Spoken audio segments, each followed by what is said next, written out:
The one thing that everybody was looking forward to, if they liked the show in the first place, of course, was the return of Gavin and Stacey after 10 years Well, that away. wasn't it. That was Christmas Day, wasn't it? So. Yeah. I'd been to the screening of this, so I saw it in beginning of November, but prior to that I'd actually been on set in the pub scene where they're singing Fairy Tale in New York up on stage that in July, and it was baking hot, and I was dressed up like Christmas and thought I was going to die. Yeah, you were they had asked you to actually be in it, hadn't they? Yes, Or, you know, and I sort of background artiste. Yeah, I hadn't banked on them having to stay past midnight, otherwise I so would have. So I sort of had a connection with it, albeit tenuous, and I was excited to see what they did.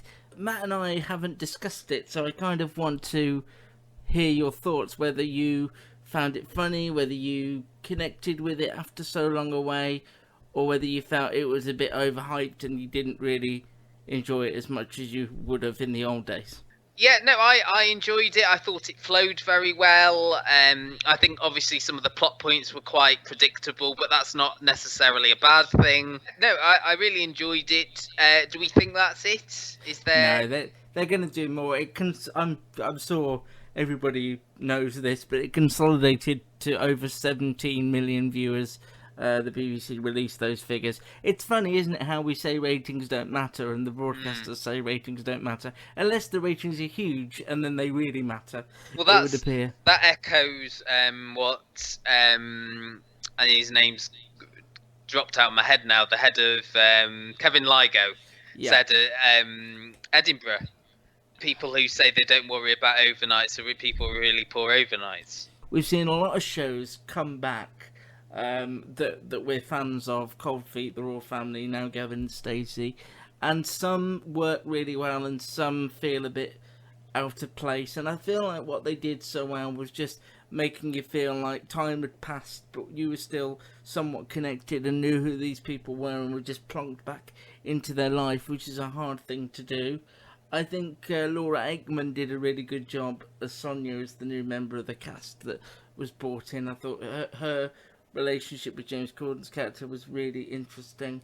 Yeah, I thought it was a really good hour-long returning show, and of course the way they ended it frustrated people, but I think it may be years away or it may be next Christmas, but I'm sure we're going to get more. Also, I'd like to say that I thought the kids were particularly good, particularly the young lad playing Neil the baby. I thought he had a difficult role to play, and I suppose it's down, as much as it's down to his performance, it's down to the writing as well, because they could have made him really cliche and silly, but actually they made him feel... he felt like the child of Nessa and Smithy. Yeah, he felt authentic, which is really hard to do with kid actors. So I thought it was really well done, and I'm not going to be surprised if we hear this May. And I suppose like they did the set pieces well, you know, with the smoking of the weed and things like that.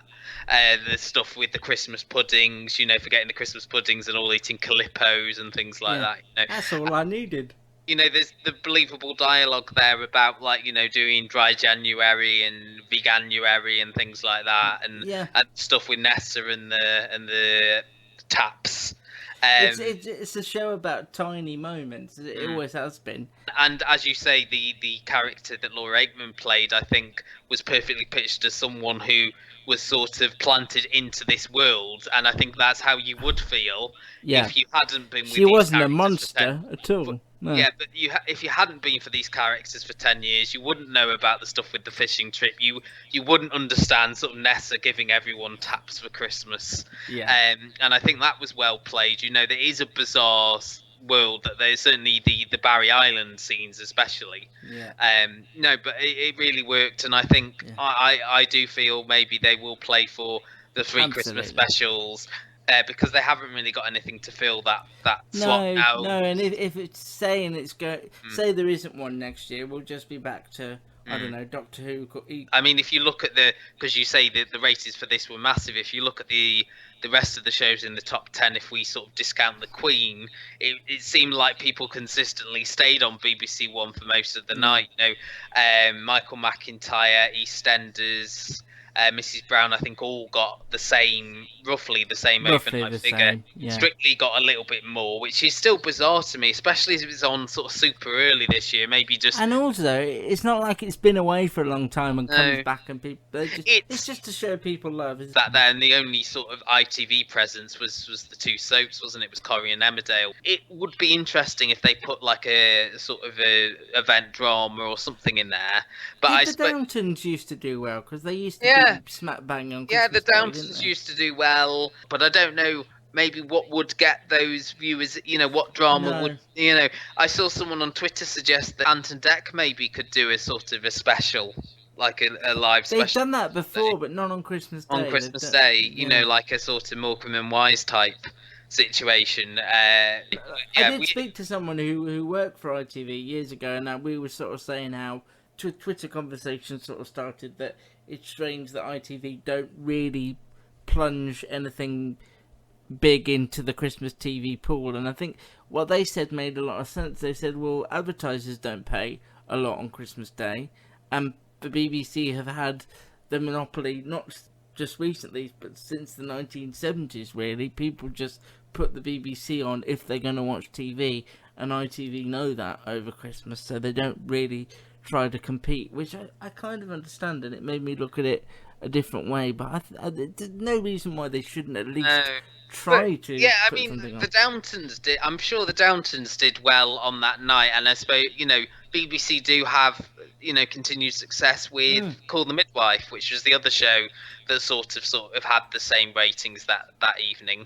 And I do feel like ITV are primarily adverts that have programs in between sometimes. I mean, Grantchester seems like something that would fit well onto Christmas TV. They did a Christmas one of them, but again, I don't think they put it on Christmas Day. And that does do good ratings, doesn't it, just generally? So the only other thing I think they've ever had on Christmas that's done well is Paul O'Grady for the Love of Dogs.